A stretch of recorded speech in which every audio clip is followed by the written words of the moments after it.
Okay, Zoe, thank you very much, Zoe. Thank you. Thanks, man. Ryan, come on up. Hey, Mike, while he's coming up, I just want to tell you that Zoe did just weigh 394 pounds at one point. Big round of applause for Zoe. That's incredible.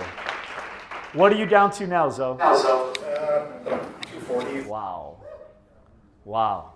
That's pretty badass. Okay, where's Ryan? Come on up, Ryan. Come on up. Yep.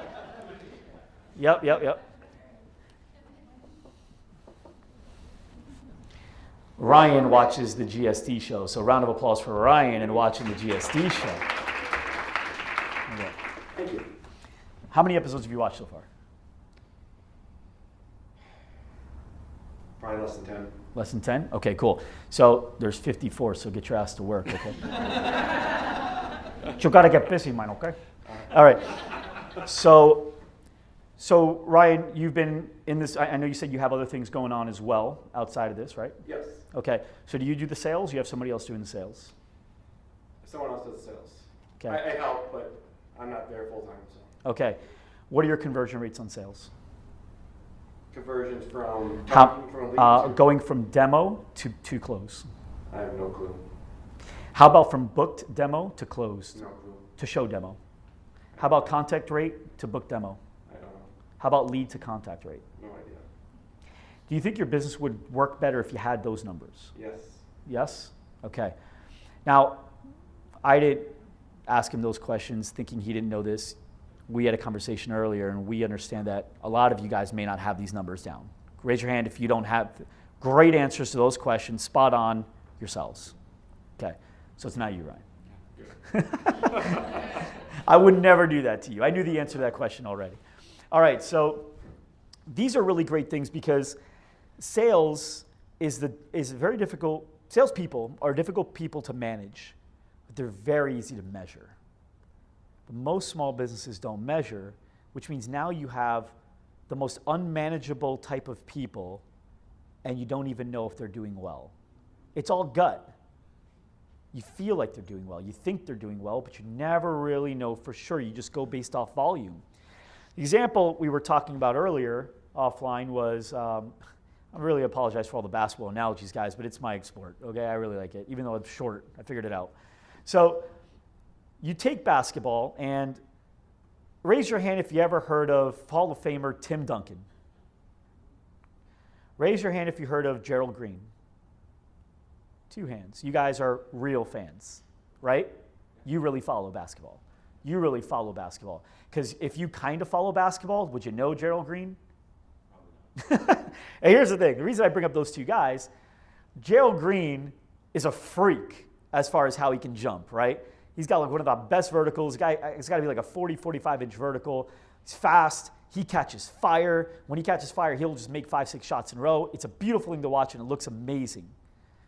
Tim Duncan is a pretty boring player to watch, but he is a Hall of Famer. Fundamentals, gets it down all the time. Now, here's the thing. Let's say I am building a basketball team, and I go, okay, let's go ahead and have all you guys play, and I got Gerald Green out there, and I got Tim Duncan out there, and they're all running, and they're doing their thing, and I go, whoa, did he just jump over that guy? Holy shit. Look at that shot. Look at all that. Meanwhile, Tim Duncan,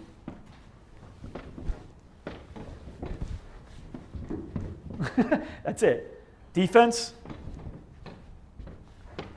offense. The other guy, wow, like crazy stuff. Now, the crazy thing is if you're watching the game, you're going by gut, you're going, I need who? Who do I need? Gerald Green, right? Would you guys agree the guy that doesn't know anything about basketball or isn't really looking at the numbers is going to go, that guy, we need him. If you didn't know anything about the 2, you just saw him play. But they have box scores. Box scores, although as fans, we may think that they were made for us, they were not made for us. They were shared with us. Who are they made for? Scouts, general managers, decision makers, who's going to stay, who's going to leave, who's going to ride the bench, who's going to play more minutes. And so there's a really cool column that I love, and it's called the plus minus column. And in this column, what it basically does is it says when Gerald Green is on the court, they are either plus this many points or minus this many points. So basically, they like accumulate all the time. He goes on the bench, gets back on the floor, and they like say, okay, out of all these minutes that he played, when he's on the court, they're up 15 points, or they're down 15 points. When Tim Duncan's on the court, they're up this many points, or they're down this many points. So it works. If you were to look at the stats of Gerald Green and just go by the numbers alone, without any watching him play, and you watch Tim Duncan's stats as well, there's no shot in hell you're picking Gerald Green over Tim Duncan. No chance. Would you guys agree, avid basketball fans?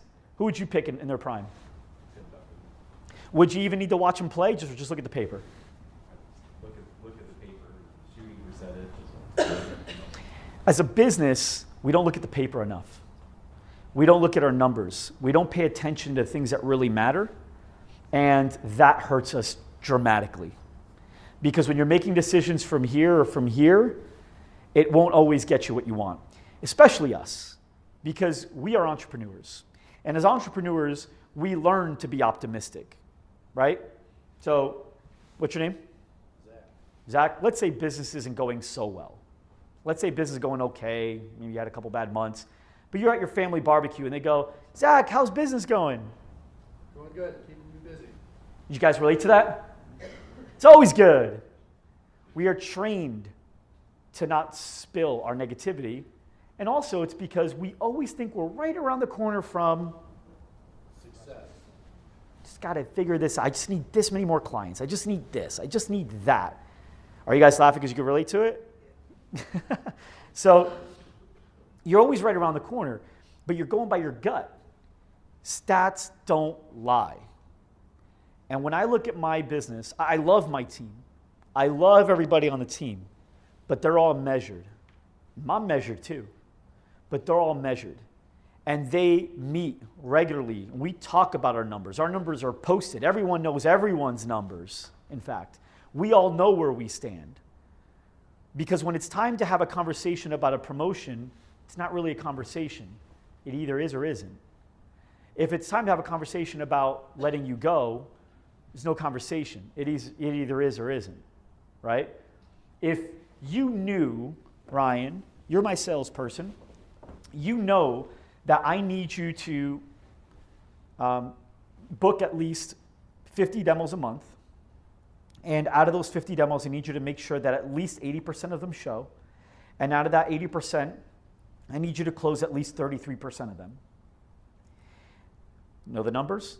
50, then 80%, then 33%, okay? Now, we sit down, performance review, end of the week, end of the month, however you like to do it, and you go, hey, really quick, so goal was 50 demos, we booked 35 demos, you got about 60% of those people to show, and you closed about 40% of them. So what are we doing here? What's going on? So I thought my goal was 33, right? Your goal is to get 50 demos. 33 closed. 30, and you only got 35, and then your goal is to get 80% booked, and you only got about 78% of these booked, and then out of the ones that you booked, 80% booked, and out of those, you were supposed to close about 33% of them, okay? You closed 40%, so that part's good. What's going on here? How did we not get to 50? You know, it's a good question. I guess Quick question though. Yeah. Are you going to even think about asking me for a raise? No. Okay. Why not? Because I know I didn't have expectations. It's not even a question. Yeah. It's a dumb question. You don't even have the balls to ask it. No. Hoping to have a job. You're hoping to have a job. Right. Okay. So why didn't you get to 50? What happened? You know, I really don't have a good excuse. Just didn't make it happen this last month. Can you make it happen next month? Absolutely. What happens if it doesn't? I should be held accountable. Like, That's what gonna happen. does that mean though? Held accountable. Well, I mean, I think I should expect to have a conversation and see if this is going to work or not going to work, but it's going to work. How is it going to work? Because I'll do what it takes to get those 50 Okay. demos. So that means halfway through the month you should be at about 25. Right, That means halfway through that halfway you should be around 12. right. I want to check in at that point. Okay. What if we're not at 12? I'm going to give you a plan to get caught up by halfway through the month. Deal. Good? Yep. Okay. You guys see what I did there? Now, does he feel like I'm being hard on him? What's the deal here? What's his job? He has one job. Now, you know your numbers. Right. We should have had this conversation the day you started, right? Actually, even before that, because in the interview process, you should know what you're going to be held accountable to doing, and you need to say you can do that or not, right? And you agreed to that. And then in the interview process, which one's Christina? 39. Episode 39 of the GSD show, I go through my interview process, all the questions I ask, how I do it, how I keep them not only holding accountable to their expectations, but extremely excited to prove it to me. Okay? Because they need to be excited too. You don't want them to be scared to start. You want them to be excited to prove it to you. And it's great for them because they're hitting goals that mean something good for them. Do you want a promotion? Absolutely. Do you know what it takes to get one now? Yes. Is it exciting when you get there? Yes. Because now you'll get a promotion. Promotion. Does that feel good? Absolutely. You want to tell your wife and your mom and dad and everybody when you get a promotion? Sure. Does that feel good when you get to tell them? Yes. All those good feelings tie into you hitting your numbers. Right. Sales is very easy to measure. There's no winging it. Sam has a difficult job to measure, right? He does video. It's a hard thing to measure. So we look at different things like, what's the engagement like on video?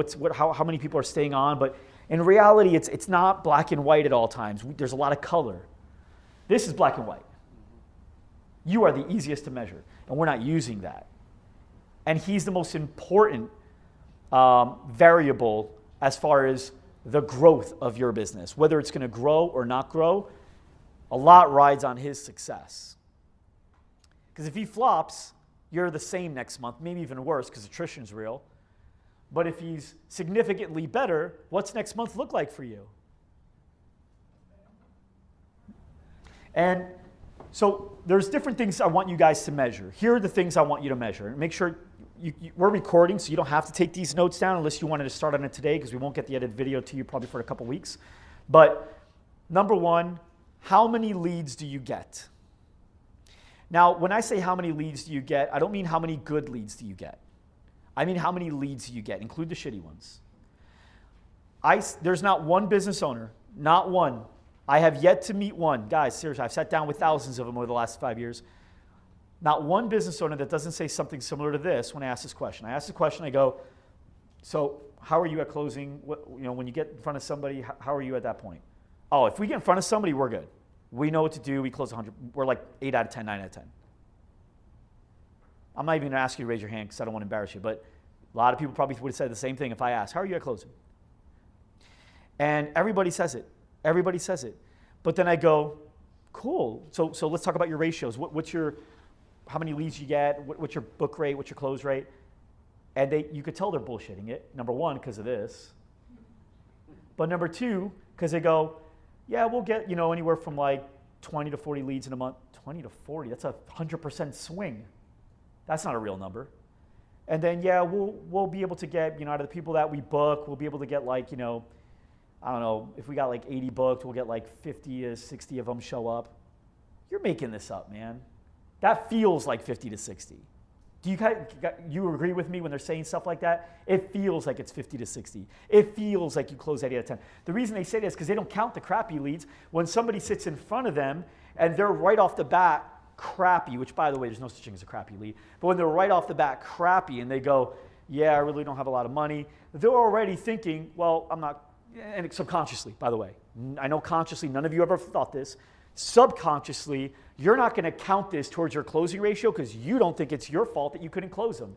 You're only counting the good leads that need to think about it, that you know want to sign up, that you know you're going to get eventually, but you haven't closed yet. You're at 8, 9 out of 10 out of there. In reality, that's not the way to count it. Every lead, the crappy ones, the ones that said they were going to come in and they never came in, the ones that said they were going to come back and they never came back, the ones that said they need to talk to their husband never came back, the ones that said they didn't have money, the ones that said they can't work out anymore because or their knee issue, whatever it is. All those are leads. Even the ones that you disqualify because you don't think they're good fits are leads. You count those. What's our disqualify rate? What's our disqualify rate per lead source? wow, we're disqualifying 40% of our leads through Facebook, only 10% of our leads through Google, only 5% of our leads through referrals. Now we know where to spend more money. Now we know where to spend more time. Now we know where to build processes around. Guys, gonna see what I'm saying? Raise your hand if you really believe you close 8 or 9 out of 10 of every single lead that walks through the door. That's the real answer. Cool. Because nobody, I mean, it's hard. It's very, very hard to do because most people aren't qualified themselves. You're going to disqualify 20% of people, right? Some people aren't just good fits. So these are the numbers, total leads, including everything. And you want to find out, you want to make sure you track what the lead source is.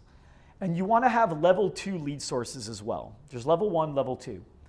Level 1 lead source, Facebook, Google, Yelp, stuff like that. Level 2 resource, you still chart in level 1, so I want you to imagine your spreadsheet. Level 1, whatever it is, I don't care what they say. Then there's level 2. Now, something like Google or Facebook, there is no level 2. You just put an X because they just came from Google or Facebook. But if it's referral, then you're going to put referral, and then you're going to find out who referred them, John. How did John hear about you? Go back and look. John found us on Facebook, level 2 Facebook. Why do you think it's important to measure that? Marketing investment. What if Facebook only got you 15 leads in level 1 this month, but you notice it got you an additional 12 as same month from level 2? Because the people that referred them to you would have never heard of you if you never did Facebook in the first place. Does that make sense? How many customers do you think you would have, or how many customers do you think you have because of an initial thing that you did? They were referred to you by customers, but those customers came from this. You see what I'm saying? Marketing is a compounding thing. It gets better and better and better as you go. A year down the road, 2 years down the road, 3 years down the road, you have 300 members that came to you from Facebook, and let's say out of those 300, you've gotten 200 referrals because this guy referred you 2 or 3 people, this person referred you 4 people. Little by little, you go, whoa, yeah, Facebook directly made us this much money, but hey, if we never did Facebook, we would have also not made this money either. Raise your hand if that makes a ton of sense to you. Yep. Do you see value in fully measuring the range of your lead sources? Yep. Okay. So you want to track your leads and your lead sources. You also want to track what's called lifetime customer value. Who here knows what their lifetime customer value truly is? Okay, so who here heard of lifetime customer value? Okay, great. So basically what it is you want to know the numbers. What does your average member pay? And I don't want to hear a range, right? Well, we have people that pay this and we have people that pay that. I understand that. Take your total revenue, divide it by all your members. What's the average number? There's an average. Over a period of time? Over a year, right? So take the previous year. That sounds extremely spot on even. I just did the math a couple of days. And it's exactly $1,200.00. It was $12,010. Something like that. Okay, perfect. I just want to make sure. Okay, so 1210. So you know that, right? Now, when you did that math, how did you get there? So I did an average for our 10-week program, kind of average selling price over a period of time. Mm-hmm. Looked at all the memberships we'd sold there, and then I looked at the average fit membership rate, so that ongoing, over a 12-year period. Okay, so basically you took what they're paying in membership, divided by the members that make that up. And then that's what the average person's paying per month. But that's not your full lifetime customer value. Maybe. Here's why. They include products and Boom, there you go.